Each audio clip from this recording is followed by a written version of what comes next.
Did you know that according to the National Domestic Violence Hotline, 1 in 10 high school students has been physically abused from a dating partner in the past year? I, unfortunately, was physically and emotionally abused by a boyfriend while I was in high school. Arizona Coalition to End Sexual and Domestic Violence is one of the many organizations that helps eliminate sexual and domestic violence.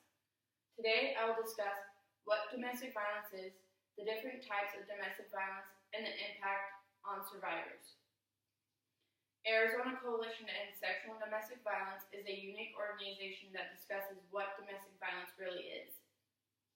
According to Arizona Coalition to End Sexual and Domestic violence is any behavior which is to gain power or control over a spouse, a partner, a girlfriend or boyfriend, or a family member.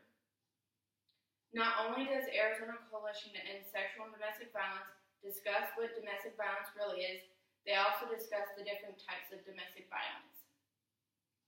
Some of these types include control, physical abuse, and emotional abuse.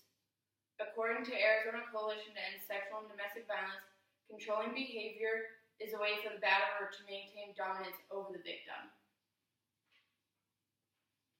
Monitoring phone calls, checking up on the victim, and tracking the mileage on the car are some of these controlling behaviors. LoveIsRespect.org states that physical abuse is any intentional or unwanted contact with you or something close to your body.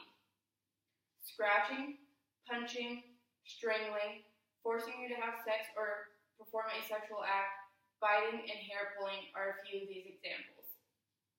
Emotional abuse is any behavior that exploits another's vulnerability, insecurity, or character, according to Arizona Coalition to End Sexual and Domestic Violence. This includes brainwashing, manipulation, and intimidation. Name-calling, insulting you, trying to isolate you from friends and family, and threatening to hurt you are a few of these examples. After learning about the various types of domestic violence, Arizona Coalition to End Sexual and Domestic Violence talks about the impact on survivors. According to Arizona Coalition to End Sexual and Domestic Violence, increased anxiety, PTSD, and depression are common symptoms. Flashbacks, nightmares, and severe anxiety are common symptoms of PTSD. I still have flashbacks and nightmares, and this happened to me over 4 years ago.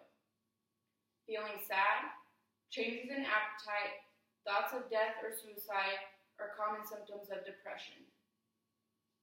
I had all of these symptoms plus more, such as loss of energy and loss of interest in activities that I once found enjoyable. I ended up seeking professional help through counseling sessions, which included one-on-one sessions and group sessions, which included survivors of domestic violence. I ended up gaining a lot of valuable information from those classes, and I can definitely say that I am in a better place today than I was back in that situation. There are many organizations that try to eliminate sexual and domestic violence, and one is Arizona Coalition to End Sexual and Domestic Violence. Today, I shared with you what domestic violence is, the different types of domestic violence, and the impact on the survivors. Remember, 1 in 10 high school students has experienced physical violence from a dating partner in the past year, according to the National Domestic Violence Hotline. I am a survivor of domestic violence.